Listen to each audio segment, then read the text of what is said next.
अस्सलाम वालेकुम नाज़रीन, आप देख रहे हैं आज़ाद डिजिटल। मैं हूं हसनैन चौधरी। पंजाब पुलिस की तारीख में पहली बार 24 करोड़ रुपए की रिकवरी की गई है और मुलजमान को गिरफ्तार किया गया है। ये 3 गिरोह हैं मुख्तलिफ, जो मुख्तलिफ कंपनियों के साथ फ्रॉड करके फरार हो जाते थे। तो इसको गिरफ्तार जो किया है वो DSP organised crime model town Chaudhry Faisal Sharif साहब हैं। वो हमारे साथ मौजूद हैं। इनसे हम जानते हैं कि ये किस तरह से फ्रॉड करते थे और इतनी बड़ी रिकवरी कैसे की गई, और ये पैसे जो है वो हथियाने के बाद या फ्रॉड करने के बाद कहाँ पर ले जाते थे और कैसे जो है वो इनको गिरफ्तार करने में जो है वो मदद मिली है। तो सर बताइएगा, इनका पहले तो तरीक़ेकार क्या था और कैसे इतनी बड़ी रिकवरी हुई है? ये 3 मुख्तलिफ केसेस हैं जिनमें हमने, जब तफ्तीश हमारे पास यहाँ पे ओसी माल्टोन में आई तो हमने उन पे काम किया। तो उन मुलजमान को 7 मुलजमान थे तीनों गैंग्स के, जिन्हें हमने गिरफ़्तार किया। जो बेसिकली जो ये एक बड़ी फेमस कंपनी है एक एलपीजी की, आईपीसी, उसमें एक उनका मैनेजर था जो काफ़ी देर से, इसको 2-3 साल से तकरीबन, वो उसमें से फ्रॉड कर रहा था और पैसे चोरी करवा रहा था सारे।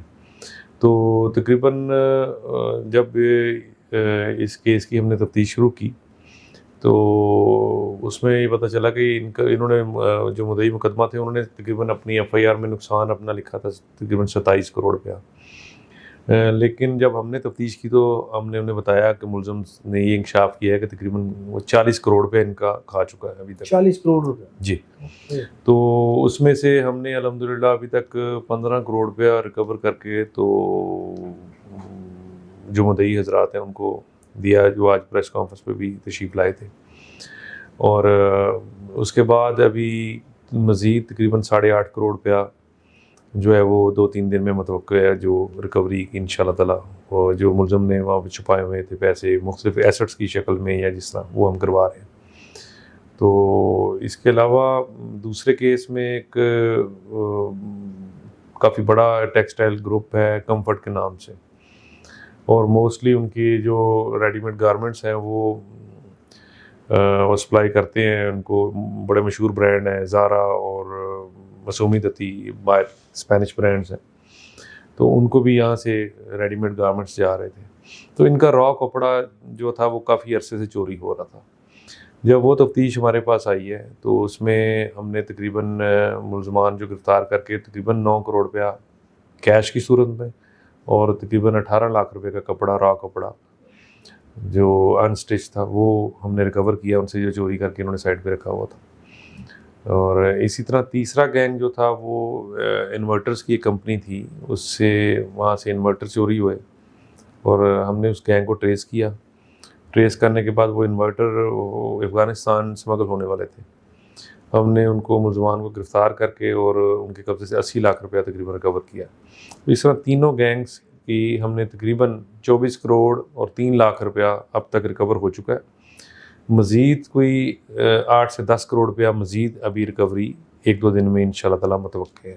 अच्छा सर, ये तीनों गैंग का आपने जैसे बताया, तो ये इनके एम्प्लॉइज़ थे या इनका कोई पहले से ही इस तरह से गैंग था या मुख्तलिफ कंपनियों से ये पहले भी फ्रॉड कर चुके थे? और तरीकाकार क्या था, कैसे फ्रॉड करते थे? मतलब सामान उठाते थे या चोरी करके क्या आगे बेचते थे या कोई सप्लाई करते थे? जिस तरह इन्वर्टर्स वाली कंपनी के वहाँ से तो ये इन्वर्टर चोरी हुए थे, वो गैंग को हमने गिरफ़्तार किया। वो जो चोर थे, एक इनका साबका मुलाजिम था और साथ उसके कुछ साथी थे। इसी तरह जो एलपीजी की कंपनी थी उसमें चोरी करने वाला, जो उसमें माल को गबन करने वाला, वो उनका अपना मैनेजर था, तलत भट्ट उसका नाम था। और तलत भट्ट की बड़ी हैंडसम सैलरी ले रहा था, तकरीबन 1 लाख रुपया उसकी सैलरी भी थी। लेकिन इसके बावजूद उसने अपने बेटों के नाम पे अलहदा कंपनीज खुलवा के तो ये पैसा यहाँ से चोरी करके और उनसे फ्रॉड करके अपने मालकों से और वहाँ पे शिफ्ट करना शुरू कर दिया। तो वो फिर उनसे हमने तकरीबन 14-14.5 करोड़ रुपये अभी तक रिकवर किया और उनका मज़ीद 8.5 करोड़ की अभी रिकवरी 1-2 दिन में मुतवक्किल है। उसमें तलत भट्ट को गिरफ़्तार किया, उसके साथी जो थे उनको गिरफ़्तार किया, जिनके साथ मिलके उसने पैसे यहाँ से साइड पे किए थे। तो इसी तरह जो कम्फर्ट ग्रुप था उसमें उनका बहुत पुराना एक काबिल एतमाद जो उनका मुलाज़म था, उसका नाम एक का खालिद था और दूसरे लोग थे, इन लोगों ने वहाँ से गुज़श्ता 7 साल में कपड़ा चोरी किया और चोरी करके वो साइट्स पे उसको सेल करते थे और सारा उससे पैसे इकट्ठे कर रहे थे। तो उनसे तकरीबन हमने कोई 9 करोड़ के लगभग अभी तक रिकवरी नहीं, इसका कोई रिकॉर्ड नहीं होता था? मतलब कंपनियों में तो बड़ी-बड़ी कंपनियों में सॉफ्टवेयर हैं, वहाँ पे रिकॉर्ड है, चेक एंड बैलेंस है सारा, तो उनको क्या पहले नहीं असल पता चल रहा में था? जब रिकॉर्ड कीपर ही साथ मिल जाए हम्म, चोर के और चोरी करने वाला भी आपका मुलाजिम हो, तो जब वो मिली भगत से हो रहा था। अब मालिकों के पास इतना बड़ा ग्रुप है, उनके 8-9 वो बता रहे थे कि उनके शायद यूनिट्स हैं, तो हर जगह पे वो जाके, क्योंकि उन्हें ट्रस्ट होता है कई लोगों पे, तो वो उन पे छोड़ देते हैं और सारा। तो जब ये आखिर में जब हमने चोर पकड़ा है तो फिर उसने तफ्तीश में बताया कि जी मैंने ये इस इतने सालों से, जब फिर इन्होंने ऑडिट करवाया तो वो टैली की चीज़ें, तो वाकई वो उतना था। अच्छा, एफआईआर आप बता रहे थे कि कम दर्ज हुई थी और तफ्तीश में ज़्यादा, तो उस वो थोड़ा सा ब्रीफ कर जी, दीजिए। एफआईआर जो दर्ज हुई थी इनकी वो कम मालियत की थी, लेकिन उन्हें अपनी चोरी का अंदाज़ा ही नहीं था अभी तक, क्योंकि उनका बिलियंस में उनका टर्नओवर है और वो काफ़ी बड़ा ग्रुप है। तो वो जब हमने उनको इंडिकेट किया कि ये तो इसका इंकशाफ चाहिए है, तो फिर उन्होंने अपने सारे ऑडिटर्स बिठा के जब ऑडिट किया तो वाकई सारी चीज़ टैली हो गई और इसने सबूत के साथ वो फिर और बाकायदा तौर पे मुलज़िमों ने वो रकम रिकवर भी करवाई। अच्छा, कैसे इनको मतलब ये करना शुरू किया? पहले ज़ाहिर बात है एतमाद इन्होंने हासिल किया, ठीक थे, तो क्या लालच कैसे आया? मतलब किस तरह इन्होंने? लालच आपको पता है किसी भी वक्त आ सकता है, जब इतना उन्हें कैश फ्लो और सारी चीज़ें, तो वो फिर हर इंसान की अपनी फितरत होती है, तो उन्होंने लालच में आके डेफिनेटली किया।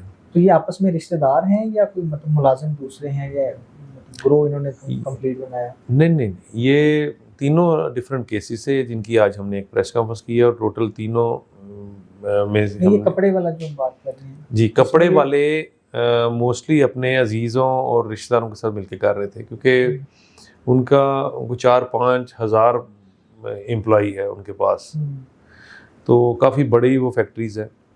तो वहाँ से जब ये काफ़ी रिश्तेदार मतलब वहाँ पे जॉब कर रहे थे, तो वो उन्होंने सब ने अपने अपने बिज़नेस में उसको पैसे को सारे को निकाल के साइड पे करना शुरू किया और यहाँ से वो जो गेट कीपर था, रिकॉर्ड कीपर था, उसके साथ मिल के वो रात के वक्त चोरी करते थे।